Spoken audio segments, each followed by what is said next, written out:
À partir de la puberté, l'homme commence à produire des gamètes, les spermatozoïdes.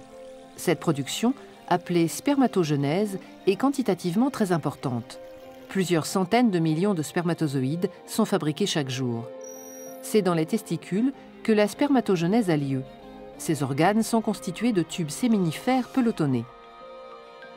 La spermatogenèse commence par la division de cellules souches appelées spermatogonies. Elles forment des spermatocytes. Chaque seconde, des milliers de spermatocytes sont formés. Leur production est permanente.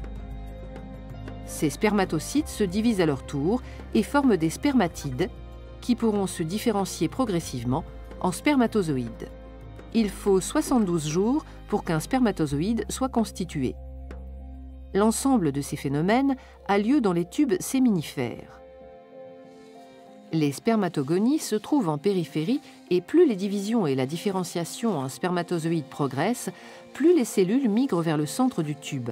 Lorsque les spermatozoïdes sont formés, ils se détachent de la paroi interne du tube et sont expulsés vers l'épididyme par des contractions du testicule où ils seront stockés. Une hormone sécrétée dans le sang par certaines cellules du testicule, les cellules de Leydig, est indispensable pour que la spermatogenèse se déroule dans les tubes séminifères.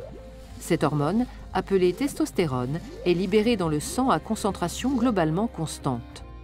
La sécrétion de testostérone par les cellules de Leydig est contrôlée par le cerveau, en particulier par le complexe hypothalamo-hypophysaire.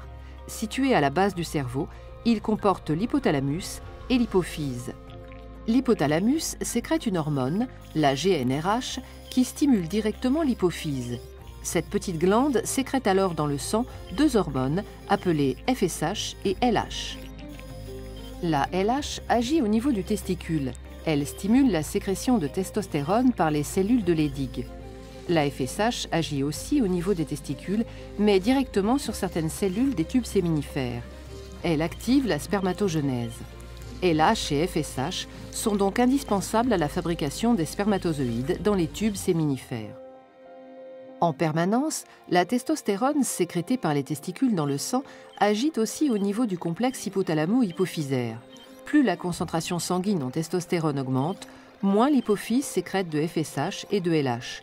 Au contraire, si la concentration en testostérone diminue, l'hypophyse sécrète une quantité accrue de LH et de FSH. Ce phénomène est qualifié de rétrocontrôle négatif exercé par le testicule sur le complexe hypothalamo-hypophysaire. Il permet une régulation permanente de la concentration des hormones dans le sang, établie grâce à un dialogue constant entre le cerveau et le testicule.